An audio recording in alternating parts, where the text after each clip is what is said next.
നമസ്കാരം, ഞാൻ doctor Nithya, consultant urologist, KIMS Health Trivandrum. Prostate രോഗങ്ങളെക്കുറിച്ചാണ് ഞാൻ ഇപ്പോൾ സംസാരിക്കാൻ പോകുന്നത്.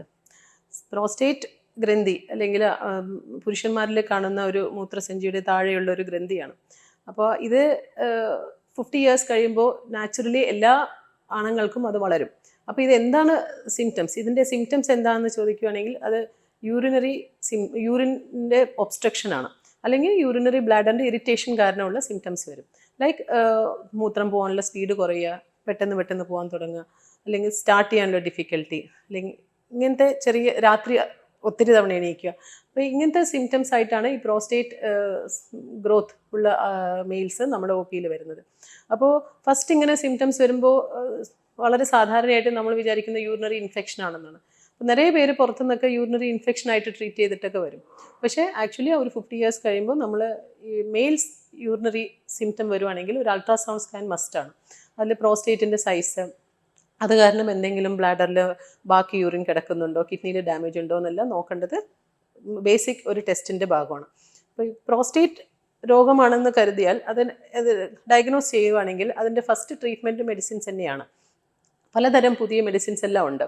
അത് കഴിക്കുമ്പോൾ ഈ യൂറിനറി ഒബ്സ്ട്രക്ഷൻ മാറും, യൂറിനറി ഇറിറ്റേഷൻ്റെ സിംറ്റംസ് ഒക്കെ കുറയും.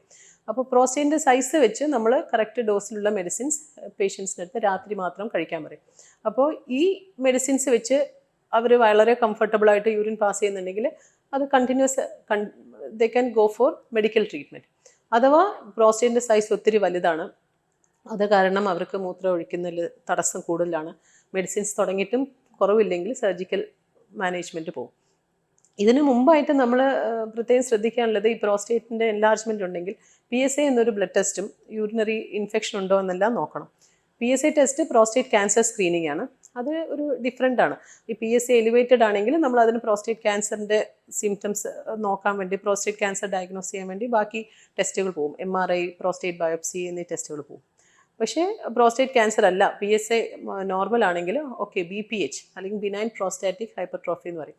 അപ്പോൾ അത് ഡയഗ്നോസ് ചെയ്യുകയാണെങ്കിൽ പേഷ്യൻസിന് ഒന്നിലെ മെഡിക്കൽ ട്രീറ്റ്മെൻറ്റ് ചൂസ് ചെയ്യാം, അല്ലെങ്കിൽ surgical treatment. Surgical treatment advise ചെയ്യുന്നത് വളരെ ഹ്യൂജ് പ്രോസ്റ്റേറ്റ് ആണ്, വലിയ പ്രോസ്റ്റേറ്റ് ആണ്, പേഷ്യൻസിന് മെഡിസിൻസ് കഴിച്ചിട്ടും ബെനിഫിറ്റ് ഇല്ല, അല്ലെങ്കിൽ റിപ്പീറ്റഡ് ആയിട്ട് യൂറിനറി ഇൻഫെക്ഷൻ വരിക, അല്ലെങ്കിൽ ട്യൂബ് ഇടേണ്ടി വരിക, അവർക്ക് ഭയങ്കര സിവിയറായിട്ട് ബുദ്ധിമുട്ടാണ് മെഡിസിൻസ് കഴിച്ചിട്ടും. അങ്ങനെയുള്ളവർക്ക് സർജിക്കൽ ട്രീറ്റ്മെൻറ്റ് ബേസിക് ആയിട്ടുള്ള all time gold standard treatment TURP എന്ന് പറയും. അത് ഒരു എൻഡോസ്കോപ്പിക് സർജറിയാണ്. യൂറിത്രയിൽ കൂടെ ഒരു എൻഡോസ്കോപ്പ് ഇട്ട് ആ പ്രോസ്റ്റേറ്റിനൊക്കെ എടുക്കുന്ന ഒരു സർജറി TURP. പക്ഷേ അതിൻ്റെ പുതിയ മെത്തേഡ്സ്, പുതിയ ഡെവലപ്മെൻറ്റ്സ് ഇപ്പോൾ അവൈലബിൾ ആണ്.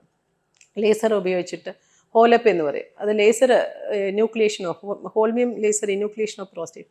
അപ്പോൾ ലേസർ വെച്ച് നമ്മൾ ആ പ്രോസ്റ്റേറ്റ് റിമൂവ് ചെയ്യുക.